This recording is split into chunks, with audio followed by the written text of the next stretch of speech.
অ্যাপেলের যে কোনো প্রোডাক্টের পেছনে লেখা ওই লাইনটা তো আমাদের সবারই চেনা, তাই না? Designed by Apple in California, assembled in China. কিন্তু এই সহজ সরল লাইনের আড়ালে যে একটা কতটা জটিল আর চমকপ্রদ গল্প লুকিয়ে আছে, সেটাই আমরা দেখব।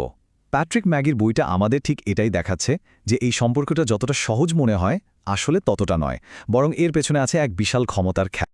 চলুন শুরুতেই বইটার একদম মূল কথাটা কি সেটা দেখে নিই। আমরা তো সবসময় এটাই ভাবি যে অ্যাপল চীনের সস্তা শ্রমের সুযোগ নিয়েছে, কিন্তু এই বইটা ধারণাটাকেই পুরোপুরি উল্টে দিচ্ছে। এখানে বলা হচ্ছে বেইজিং নাকি অ্যাপলকে শ্রমিক শোষণের সুযোগ দিয়েছে, যাতে চীন উল্টো অ্যাপলকেই শোষণ করতে পারে। ভাবুন একবার, এই একটা বাক্যই কিন্তু পুরো গল্পের মোড় ঘুরিয়ে দেয়। আমাদের আলোচনার প্রথম অংশ ম্যানুফ্যাকচারিংয়ের বিস্ময়। আজকের অ্যাপলকে দেখলে এটা ভাবাটাই মুশকিল, কিন্তু একটা সময় ছিল যখন তারা নিজেদের ম্যানুফ্যাকচারিং নিয়ে মারাত্মক সমস্যায় পড়েছিল। প্রোডাক্ট বাজারে আসতে দেরি হতো, দামও থাকত নাগালের বাইরে। এই সংকট থেকে বের হতে তাদের এমন একটা সমাধানের দরকার ছিল যা সেই সময় প্রায় অসম্ভবই মনে হচ্ছে। মানে ভালো প্রোডাক্ট বানানোর চেষ্টা তো অ্যাপেল আগেও করেছে, কিন্তু চীনে যাওয়ার যে সিদ্ধান্তটা সেটা ছিল একদম অন্য লেভেলের একটা ব্যাপার। এটা শুধু একটা ফ্যাক্টরি বদলানো ছিল না, এটা ছিল একটা নতুন শিল্প বিপ্লবের একেবারে কেন্দ্রে ঝাঁপিয়ে পড়ার মতো, যা কিনা সবকিছুই বদলে দিয়েছে। চীনের এই রূপান্তরের গতিটা জাস্ট একবার ভাবুন তো। মাত্র ২৫ বছরে একটা শহরের জনসংখ্যা ১০০ গুণ বেড়ে গেল। এই যে অবিশ্বাস্য বৃদ্ধি, এটা এমন এক কর্মযোগ্য তৈরি করেছিল যা অ্যাপেলের মতো একটা উচ্চাবিলাসী কোম্পানির জন্য ছিল একেবারে পারফেক্ট একটা মঞ্চ। আর এই বিশাল সুযোগটাকে কাজে লাগানোর জন্য দরকার ছিল ঠিক টেরি গওয়ের মতো একজনের। ফক্সকনের এই প্রতিষ্ঠাতার স্লোগানটাই দেখুন, হয় লক্ষ্য অর্জন করো, না হলে কাল থেকে আর সূর্য উঠবে না। অ্যাপেলের যে অসম্ভব সব চাহিদা, সেগুলো মেটানোর জন্য ঠিক এমনই এক নির্মম দৃঢ়তার প্রয়োজন ছিল। তো কে এই টেরি গো? মানুষটা ছিলেন বেশ জটিল এক চরিত্র। একদিকে তিনি যেমন বিশ্বের সেরা উদ্যোক্তাদের একজন, অসাধারণ ক্যারিশম্যাটিক, অন্যদিকে তেমনি ভীতিকর আর আপেদি একজন বস। অ্যাপেলের বিশাল লক্ষ্য পূরণ করার জন্য ঠিক এমনই একজন পার্টনারের দরকার ছিল, যিনি কিনা নিয়মের তোয়াক্কা না করেই অসম্ভবকে সম্ভব করতে পারে। আর এই পুরো গ্লোবাল মেশিনের আর্কিটেক্ট কে ছিলেন? তিনি হলেন টিম কুক। তার অপারেশনাল জিনিয়াসই এই জটিল সাপ্লাই চেইনকে সচল রেখেছিল। আর তার এই দক্ষতা এতটাই গুরুত্বপূর্ণ ছিল যে স্টিভ জবস ডিজাইন বা ভিশনের চেয়েও এটাকে বেশি মূল্য দিয়েছিলেন। আর সেজন্যই কুককেই তার উত্তরসূরি হিসাবে বেছে নিয়েছে। এবার আসি দ্বিতীয় অংশে, এক শয়তানের চুক্তি। কিন্তু এই যে অবিশ্বাস্য সাফল্য, এর একটা অন্ধকার দিকও ছিল। যে গতি আর স্কেলে অ্যাপল প্রোডাক্ট তৈরি করছিল, তার জন্য একটা ভয়ঙ্কর মূল্য চোকাতে হয়েছে। এমন একটা মূল্য যা হয়তো অনেকেই কল্পনাও করতে পারবে না। চাপটা কিন্তু শুধু একদিকে ছিল না, ছিল দুদিকেই। একদিকে চীনের কারখানায় শ্রমিকদের ওপর অমানবিক চাপ, আর অন্যদিকে অ্যাপলের নিজেদের ইঞ্জিনিয়ারদের ব্যক্তিগত জীবন প্রায় ধ্বংসের মুখে। পরিবার থেকে দূরে থেকে সপ্তাহে ৮০ ঘণ্টা কাজ করে তারা এই যন্ত্রটাকে সচল রাখতেন। দুটোই ছিল এই সাফল্যের নির্মম বাস্তবতা। আর এই যে একটা নির্মম কালচার তৈরি হয়েছিল, তার প্রতীক ছিলেন টনি ব্লেভেন্স, অ্যাপলের এক কুখ্যাত নেগোশিয়েটার।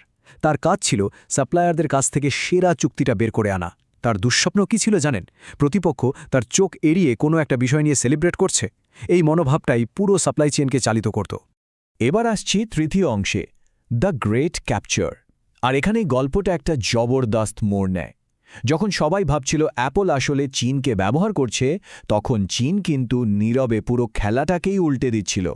ওরা অত্যন্ত দক্ষতার সাথে এই পার্টনারশিপকে নিজেদের প্রযুক্তিগত উন্নতির সিঁড়ি হিসেবে ব্যবহার করেছে। চীনের এই স্ট্র্যাটেজিটার একটা বেশ মজার নাম আছে, ক্যাটফিশ এফেক্ট।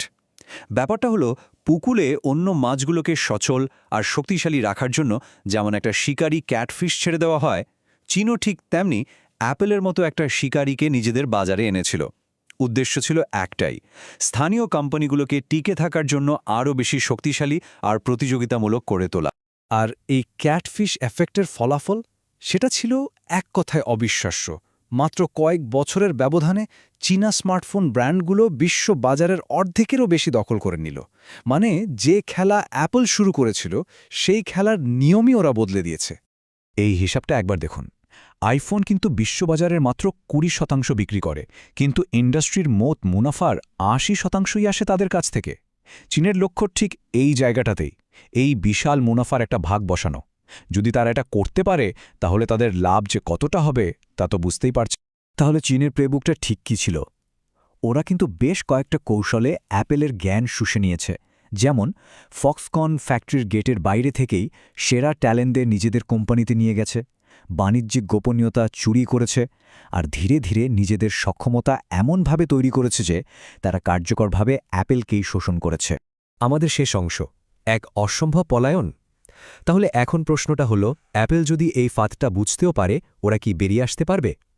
উত্তরটা হলো, চীন ছেড়ে যাওয়াটা এখন প্রায় অসম্ভব একটা চ্যালেঞ্জে পরিণত হয়েছে। ধরুন অ্যাপল ঠিক করল, আচ্ছা চীন ছেড়ে ভারত বা অন্য কোনো দেশে যাওয়া যাক। কিন্তু সমস্যাটা হলো কয়েক দশকে চীনে যে স্বয়ংসম্পূর্ণ সাপ্লাই চেন আর দক্ষ কর্মীর ইকোসিস্টেম তৈরি হয়েছে তার তুলনায় ভারত কিন্তু এখনও অনেকটাই পিছিয়ে। পার্থক্যটা আরও পরিষ্কার হবে যদি আমরা ইন্ডাস্ট্রিয়াল রোবটের সংখ্যাটা দেখি। চীনে যেখানে প্রায় ৩ লক্ষ ইন্ডাস্ট্রিয়াল রোবট কাজ করছে, সেখানে ভারতে এই সংখ্যাটা মাত্র ৫,৫০০। মানে উন্নত ম্যানুফ্যাকচারিংয়ে চীন যে কতটা এগিয়ে, এই একটা তথ্যইটা প্রমাণ করার জন্য যথেষ্ট। এর সাথে আবার যোগ হয়েছে অমছম একটা ভূরাজনৈতিক ঝুঁকি। অ্যাপেলের সবচেয়ে জরুরি অংশ মানে চিপ, সেটা তৈরি হয় তাইওয়ানে। এই জায়গাটা শুধু বিশ্বের সবচেয়ে সক্রিয় ভূমিকম্পপ্রবণ এলাকাগুলোর মধ্যে একটা তাই নয়, চীনের সামরিক হুমকির মুখেও রয়েছে। এখানে যদি কোনো সংকট তৈরি হয় তাহলে কিন্তু পুরো অ্যাপেল সাম্রাজ্যই ভেঙে পড়তে পারে। তাহলে পুরো আলোচনা শেষে প্রশ্নটা কিন্তু এটাই দাঁড়াচ্ছে যে চীন একসময়ে অ্যাপলকে সাফল্যের শিখরে পৌঁছাতে সাহায্য করেছিল, সেই চীনই কি এখন তার জন্য সবচেয়ে বড় একটা কারাগারে পরিণত হয়েছে? বিশ্বের সর্বশ্রেষ্ঠ কোম্পানিটি কি এখন নিজের তৈরি করা ফাঁদেই বন্দী হয়ে গেছে? এই প্রশ্নই অ্যাপলের ভবিষ্যৎকে এক বিশাল অনিশ্চয়তার মধ্যে ফেলে দিয়েছে।